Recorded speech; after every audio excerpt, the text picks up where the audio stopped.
Olá, meu amigo ou minha amiga.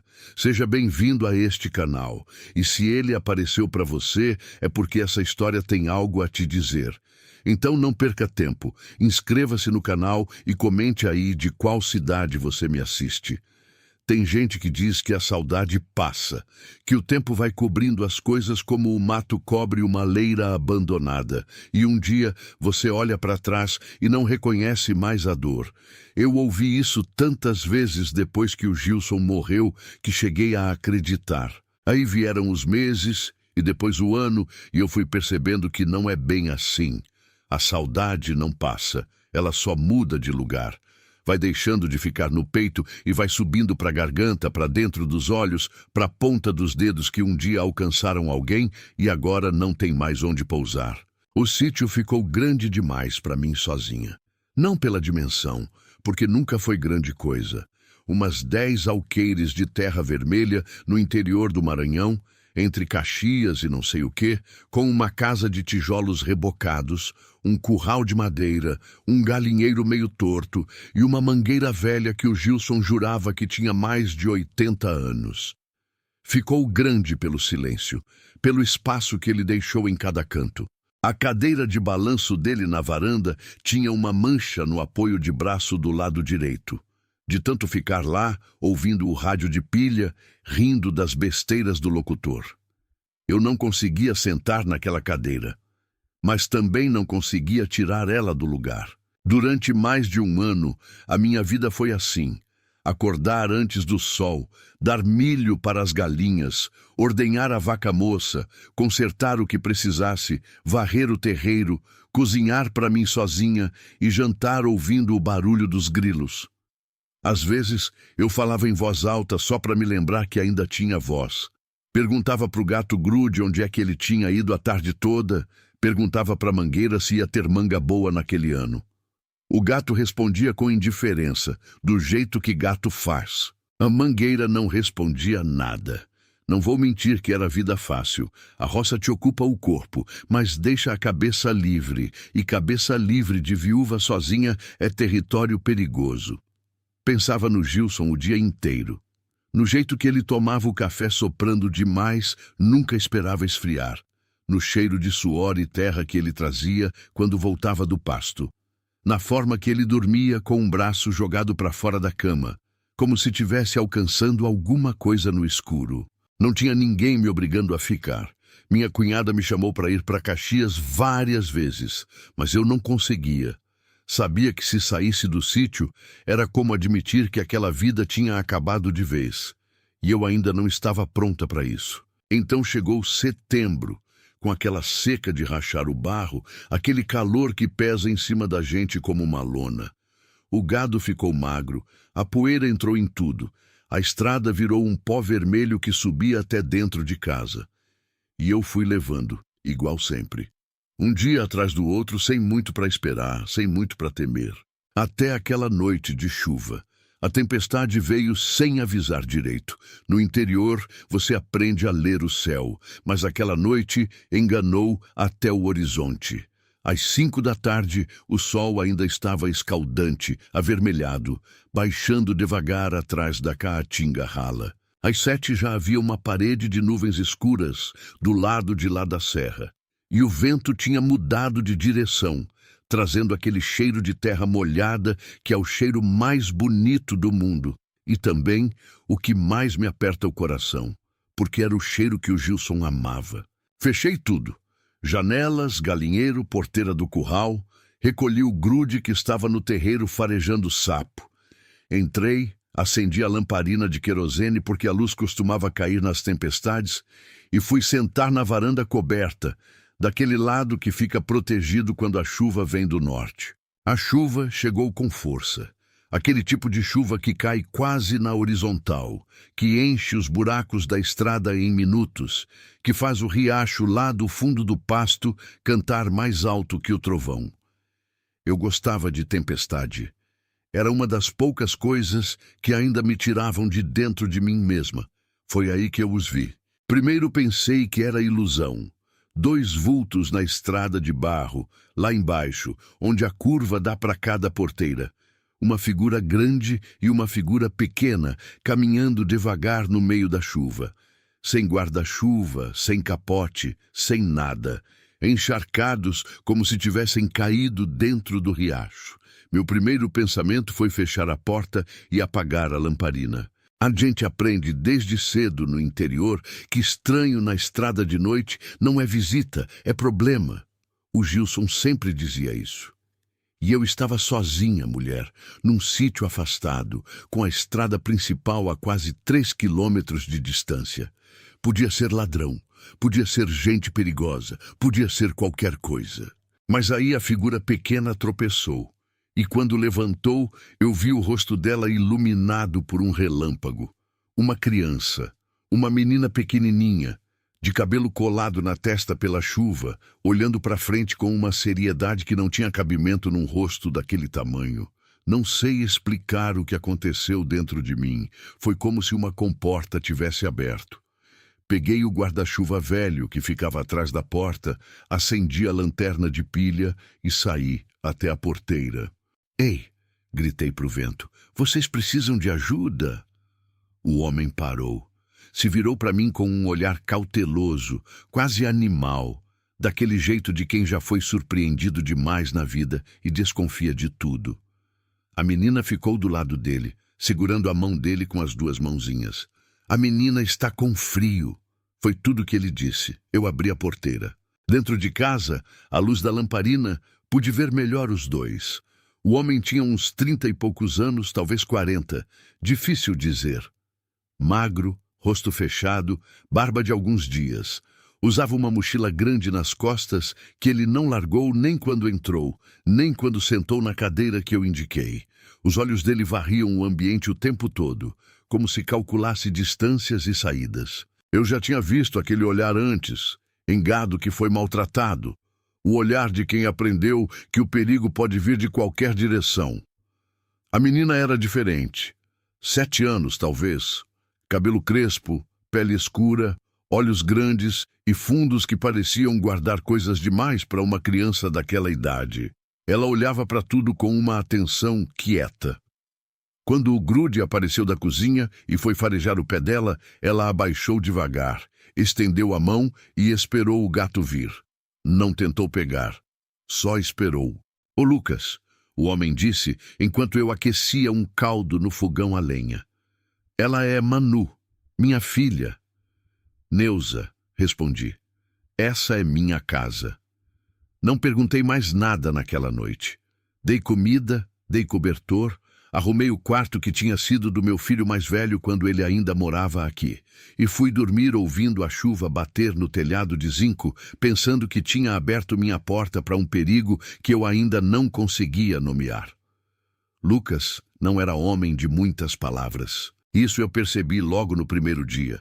Quando a chuva tinha parado e ele acordou antes de mim, varreu o terreiro, encheu o coxo do gado e estava consertando a dobradiça da porteira do galinheiro quando eu saí para dar bom dia. "Pode deixar", eu disse. "Já quase acabei", ele respondeu sem olhar para mim. E foi assim. Ele encontrava o que precisava ser feito e fazia, sem pedir licença, sem exagerar, sem querer aparecer. O tipo de ajuda que não pesa, que não cobra, que não fica esperando elogio. O tipo de homem que o Gilson era. Manu ficava perto do Lucas quando ele estava trabalhando, mas quando ele entrava na roça, ela ficava no quintal comigo. Ajudava a escolher o feijão, ficava olhando eu fazer o pão, conversava com o grude como se o gato entendesse tudo. Tinha um jeito de fazer perguntas que me pegava de surpresa.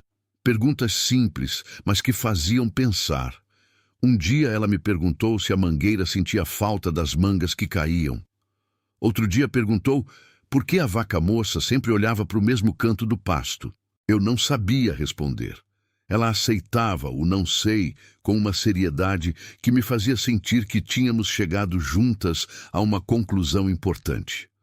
Depois de 3 dias, eu parei de esperar que eles fossem embora. Depois de uma semana, entendi que a casa tinha voltado a ter um cheiro de vida. Comida feita com mais capricho, roupa no varal, barulho de passos, alguém para dizer boa noite. Mas Lucas carregava alguma coisa. Isso eu sabia, desde o primeiro dia, e os dias foram confirmando. Ele dormia pouco. Eu ouvia, quando me levantava de madrugada, o barulho quieto dos pés dele no corredor, a janela sendo aberta. Ele não usava o celular à toa, mas quando usava, era com uma atenção tensa, como quem espera uma notícia ruim. Às vezes ficava parado olhando pela janela para a estrada, com um olhar que não era saudade nem cansaço. Era vigília. Foi numa tarde de sábado, quando Manu tinha dormido depois do almoço e nós dois estávamos sentados na varanda bebendo café, que ele começou a falar. Não foi de uma vez, foi aos pedaços, como gente que ainda está testando se o chão é firme antes de colocar o peso todo. Disse que tinha trabalhado durante 4 anos numa fazenda no sul do Pará, perto de uma área de conflito de terra que eu tinha ouvido mencionar no rádio sem prestar atenção. Disse que o dono da fazenda era um homem poderoso, com braço em cartório, em delegacia, em escritório de gente grande em Belém. Disse que tinha visto coisas, documentos falsificados, mapas de terra que não batiam com a realidade, gado marcado com ferro frio que tinha vindo de propriedade invadida. E um dia, quase sem querer, tinha visto o que não deveria ter visto. Parou, tomou o café, ficou olhando para a estrada. Um homem sumiu, ele disse devagar. Um companheiro meu. Ele tinha ido até o Ibama fazer uma denúncia. Voltou. 2 dias depois, sumiu. Deixou roupa, deixou documento, deixou tudo. Só ele não estava mais lá. Nunca mais apareceu. O silêncio entre a gente ficou pesado. Lá longe, um João de Barro cantou 3 vezes e parou. E você foi embora, eu disse. E peguei a Manu e fui naquela mesma semana. Não voltei mais. Tem quanto tempo? 8 meses. Ele mostrou a mochila. Tinha um celular velho com memória protegida, cheio de fotos, áudios, anotações. Tinha um caderninho com nomes, datas, coordenadas de GPS, valores de transferência. Tinha o suficiente para afundar muita gente. E aquelas pessoas sabiam que ele tinha. Foi na 2ª semana que a caminhonete apareceu. Eu estava no pasto de manhã cedo, afastando o gado de um trecho da cerca que tinha cedido, quando ouvi o motor lá na estrada. Não era o barulho do caminhão de gás, nem da perua da prefeitura, que às vezes passava levando gente para o posto de saúde. Era um motor pesado, lento, do tipo que não tem pressa porque quem está dentro não precisa ter pressa. Fui até a porteira devagar. A caminhonete era preta, vidro fumê, placa de fora do estado. Estava parada no acostamento a uns 50 metros da entrada do meu sítio. Não havia ninguém de fora do carro. O motor estava ligado. Fiquei parada, olhando. Depois de uns 5 minutos, a caminhonete saiu devagar e sumiu na curva. Entrei e fui direto onde Lucas estava consertando o mourão de madeira que tinha apodrecido na base. Uma caminhonete preta ficou parada na entrada. Eu disse. Ele largou o facão. Me olhou de um jeito que eu nunca tinha visto nele antes. Não era medo exatamente. Era algo pior que medo. Era confirmação. Quanto tempo ficou? Uns 5 minutos. Ele não disse nada, mas naquela noite não dormiu. Eu sei porque fiquei acordada também, ouvindo cada barulho da casa, cada canto de bicho, cada folha que o vento mexia. Quando amanhecia, me levantei e encontrei ele sentado à mesa da cozinha, com o caderninho aberto e o celular na mão. Você tem que ir embora, eu disse. Eu sei, mas não vá sozinho. Você tem prova. Isso precisa chegar na mão de alguém que possa usar. Ele me olhou com aquele cansaço profundo de quem já pensou nisso 1000 vezes. Quem? Polícia? Polícia lá era comprada. Aqui eu não conheço ninguém. Fiquei calada um momento.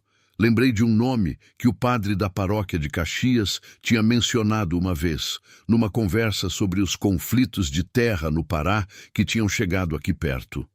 Um advogado de Imperatriz que trabalhava com conflito agrário, ligado a uma organização que acompanhava caso de trabalhador ameaçado. Não sabia se era verdade, não sabia se resolvia, mas era alguma coisa. Conheço um nome, eu disse. A caminhonete voltou no dia seguinte, dessa vez pela tarde, e ficou mais tempo, quase 20 minutos. Quando saiu, tinha deixado para trás uma sensação de que o espaço da estrada tinha ficado contaminado. Foi nessa tarde que a Manu veio me pedir para mostrar onde ficava o quarto velho dos meus filhos, os dois que tinham ido embora para São Luís e não voltavam quase nunca. Mostrei. Ela entrou devagar, olhou para a cama, para o pequeno armário de madeira, para o varal com um pincel atômico que meu filho mais novo tinha deixado esquecido quando tinha uns 12 anos. "Posso ficar aqui?" ela perguntou. A voz dela era baixinha, sem drama, sem exigência, mas carregava tudo. "Pode", respondi, e tive que sair do quarto antes de ela ver que eu estava chorando. Naquela noite, quando Manu já estava dormindo, Lucas me disse a verdade inteira. Não apenas o que tinha visto, mas o quanto aquele fazendeiro tinha de braço, quantos municípios eram cobertos pela influência dele, quem estava na lista do caderninho e por que era gente que não aceitaria simplesmente ser delatada. E me disse que ia embora de madrugada, sem acordar a Manu, sem me comprometer mais. "Não", eu disse. Ele me olhou. "Você não vai resolver isso fugindo, Lucas. Você já fugiu 8 meses e eles ainda te encontraram. A única saída é parar de fugir." Ficamos em silêncio por um tempo que não sei medir. Lá fora, o sapo cantava no brejo, os grilos faziam sua conversa constante e a noite do Maranhão pesava com toda aquela densidade que só quem viveu no campo entende. Não é escuridão, é presença. "Eu tenho medo", ele disse, baixinho. Era a primeira vez que eu ouvia isso dele. "Eu também", respondi. "Mas medo com companhia é diferente." Fomos à Imperatriz de Van, numa terça-feira de manhã. Eu, Lucas, Manu e a mochila com tudo que precisava ser entregue. Lucas ficou quieto a viagem toda. Manu dormiu encostada no meu braço com o grude imaginário. Ela tinha um jeito de mimar o ar, como se estivesse abraçando o gato, mesmo quando ele não estava lá. Eu olhei pela janela o tempo todo, vendo o Maranhão passar. As chapadas, o Cerrado Ralo, as cidades pequenas com suas igrejas e suas feiras, o povo que não sabe que existem histórias como aquela acontecendo ao lado. O advogado se chamava Mário. Era um homem miúdo, de óculos grossos, com uma sala pequena e cheia de papel no segundo andar de um sobrado perto do mercado municipal. Quando Lucas abriu a mochila em cima da mesa e foi tirando o caderninho, o celular, as fotos impressas que ele carregava dobradas numa sacola plástica, o Mário foi ficando mais quieto a cada coisa que via. "Isso aqui é suficiente", ele disse no final. Mais do que suficiente. Lucas ficou olhando para a mesa, para tudo aquilo que ele tinha carregado nas costas por 8 meses, que tinha pesado mais do que qualquer carga física. "O senhor acha que vai dar em alguma coisa?" ele perguntou. Tinha aquela voz de quem já aprendeu a não confiar muito nas respostas. O Mário tirou os óculos, limpou na camisa, tornou a colocar. "Vai dar processo, vai dar barulho, vai dar risco para você por um tempo ainda. Mas vai dar em alguma coisa sim. Voltamos para casa com o peso diferente. Não leve, nunca fica leve de uma hora para outra, mas diferente, como quando você carrega um balde d'água por um caminho longo e finalmente chega onde precisava chegar e pode pousar." Nos dias que se seguiram, a caminhonete preta não voltou mais. Não sei se porque o Mário tinha acionado alguma proteção. Não sei se porque aquela gente tinha outras preocupações. Não sei se porque a delação já tinha chegado onde tinha que chegar. A gente nunca sabe tudo. Aprendi isso. O processo foi aberto. Levou meses. Eu acompanhei pelo que o Mário contava, pelo que aparecia em rádio e em portal de notícia que o padre da paróquia me mostrava. Gente foi presa, gente fugiu, gente negou tudo e foi presa do mesmo jeito.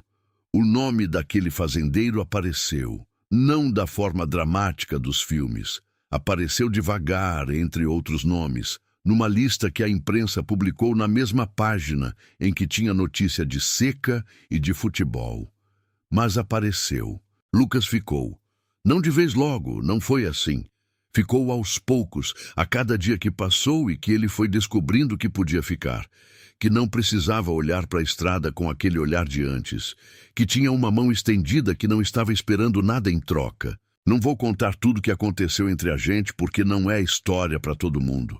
Mas vou dizer o que importa, que tem um homem que dorme sem acordar de madrugada e que tem uma menina que um dia me chamou de tia Neuza e outro dia me chamou só de Neuza.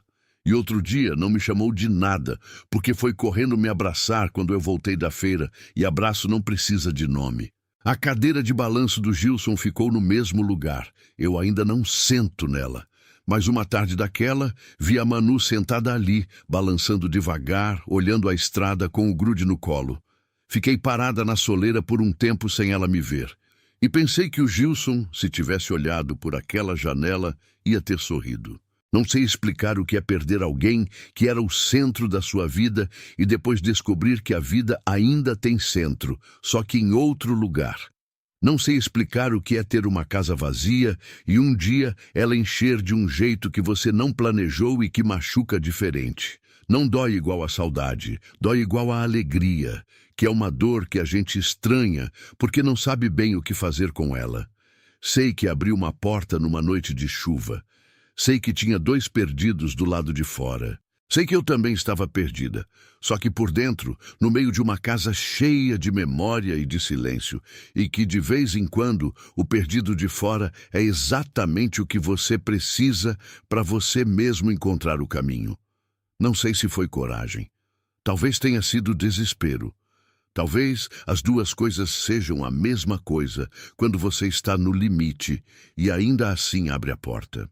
A estrada de barro ainda está lá, a mangueira velha ainda está lá. O riacho no fundo do pasto canta quando chove e fica quieto quando seca, igual sempre.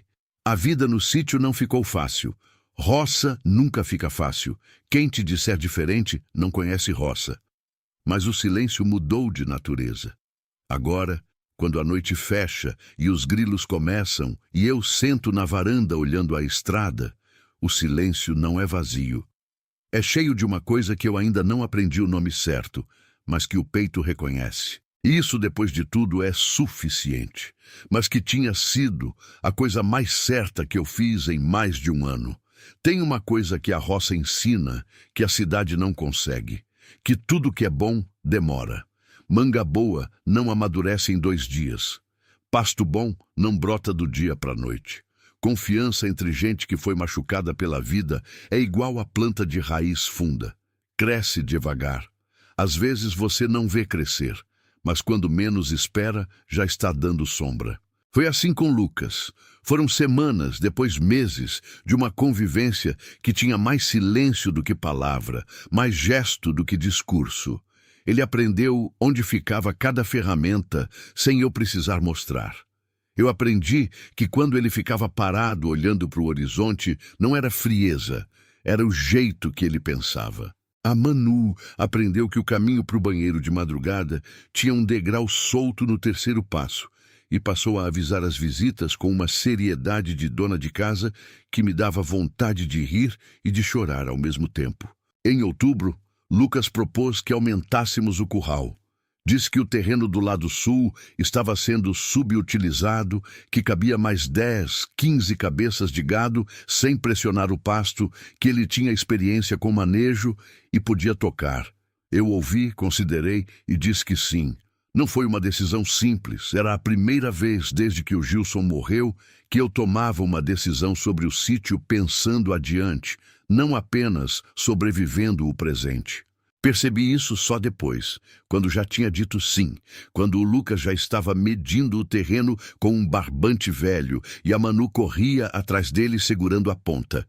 Fui até a beira do terreiro, fingi que estava olhando as galinhas e fiquei um bom tempo de costas para eles, só respirando. A obra do curral levou 3 semanas. Lucas trabalhou com 2 homens que contratamos do vilarejo mais próximo, o Juca e o Tião, que eram irmãos e falavam tanto que dava para usar a conversa dos dois como relógio. Às 7 da manhã já estavam discutindo sobre futebol, às 10 já tinham esquecido o assunto. Às 2 da tarde tornavam a discutir o mesmo. Lucas ficava no meio dos dois sem dizer nada, só trabalhando. E eles acabavam respeitando aquele silêncio como se fosse autoridade. Foi durante aquelas semanas que a Manu começou a ir na escola do vilarejo. Isso foi ideia do padre, que tinha vindo me visitar um dia e ficado olhando para ela com aquela cara de quem está fazendo conta. Essa menina tem olho de quem aprende rápido, ele disse. Já foi na escola? Fui. Manu respondeu ela mesma, sem ninguém ter perguntado para ela. Mas fui em 3 escolas diferentes. Toda vez mudava. O padre me olhou. Eu olhei para o Lucas. Lucas olhou para o chão.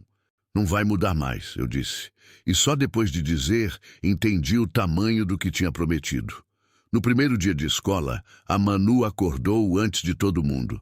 Penteou o cabelo sozinha, colocou o uniforme que eu tinha comprado na feira de Caxias e ficou sentada à mesa esperando o café com uma postura tão reta, tão séria, que eu tive que virar para o fogão para esconder o rosto. Lucas levou ela de bicicleta.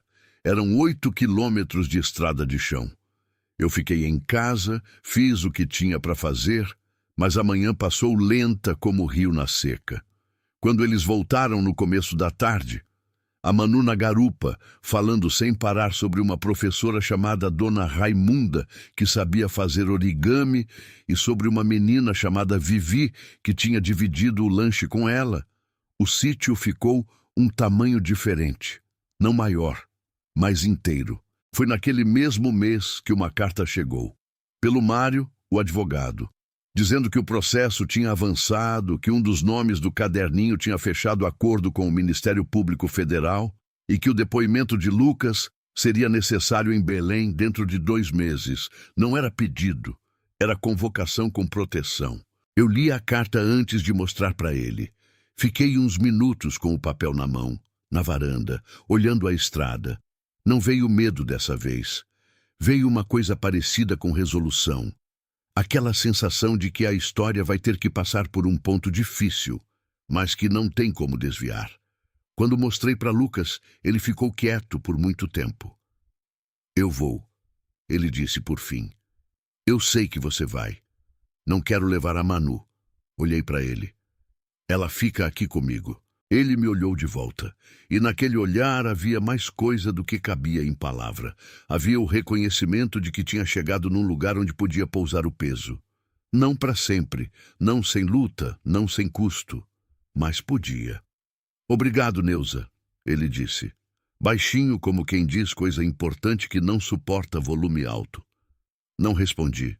Não precisava. Lucas foi a Belém numa segunda-feira de novembro, com a mochila agora mais leve. Tinha entregado o celular e o caderninho ao Mário semanas antes, e o que ficou na mochila era só roupa e o necessário. Eu e a Manu fomos com ele até o ponto de ônibus no vilarejo. Ela segurou a mão dele até o último segundo. Quando o ônibus dobrou na curva e sumiu, ela ficou olhando o lugar onde ele tinha estado por um tempo que me partiu alguma coisa por dentro. Depois virou para mim com aquela cara séria dela. Ele volta, ela disse. Não era pergunta, era como se ela estivesse me informando um fato que eu precisava saber. Volta, eu disse. E voltamos para casa as 2 de bicicleta, com a Manu na garupa e o vento seco da chapada na cara. Ela ficou em silêncio até a porteira do sítio. Quando descemos, ela pegou minha mão e entrou comigo sem largar até a cozinha. Sentou na cadeira dela, abriu o caderno da escola e começou a fazer o dever como se fosse um dia qualquer. Os 10 dias que Lucas ficou em Belém foram longos de um jeito diferente dos longos dias de antes. Antes, o comprido do dia era vazio. Agora era cheio de espera, que é diferente. Espera tem um destino. Vazio não tem nenhum. Eu cuidei do sítio, levei a Manu na escola, conversei com o grude, consertei um trecho da cerca do pasto com o Juca, fiz queijo, Vendi na feira de sábado. A vida não parou, mas ficou com uma moldura em volta, daquele tipo que fica quando você está aguardando.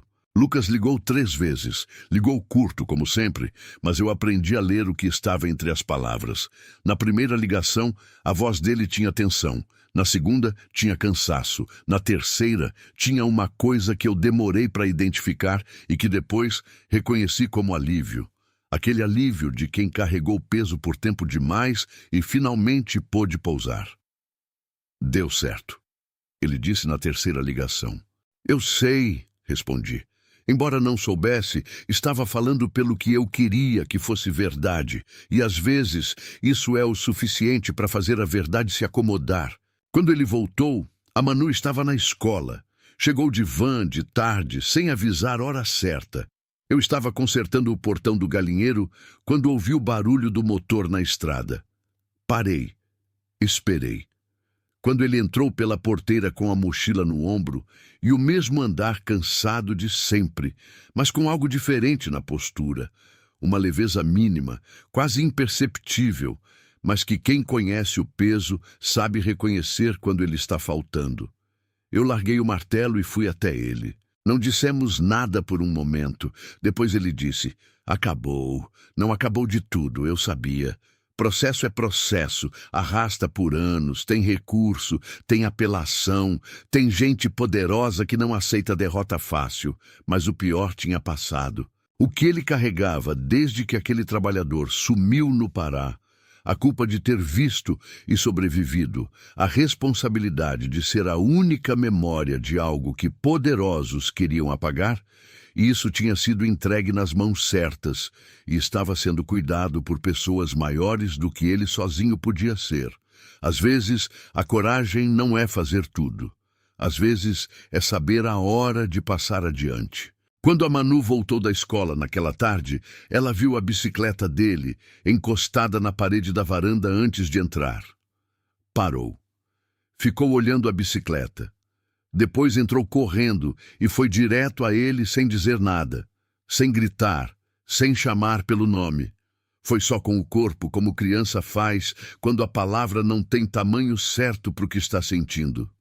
Eu saí para a varanda para dar espaço para eles. Fui sentar. E sem pensar, me vi na cadeira de balanço do Gilson. Fiquei parada 1 segundo, estranhando, mas não me levantei. Balancei devagar. O entardecer estava laranja e quieto, daquele laranja comprido do interior que parece que o sol está pedindo licença antes de sair. Os grilos já começavam. O grude apareceu do nada e saltou no meu colo com aquela arrogância de gato que faz favor de pousar em você. Fiquei ali, balançando, com o gato no colo e o sol indo embora, e pensei no Gilson. Não com a dor de antes, não com aquele buraco que parece sem fundo. Pensei nele com uma ternura que cabia no peito, uma saudade que doía, mas que tinha forma, que não transbordia.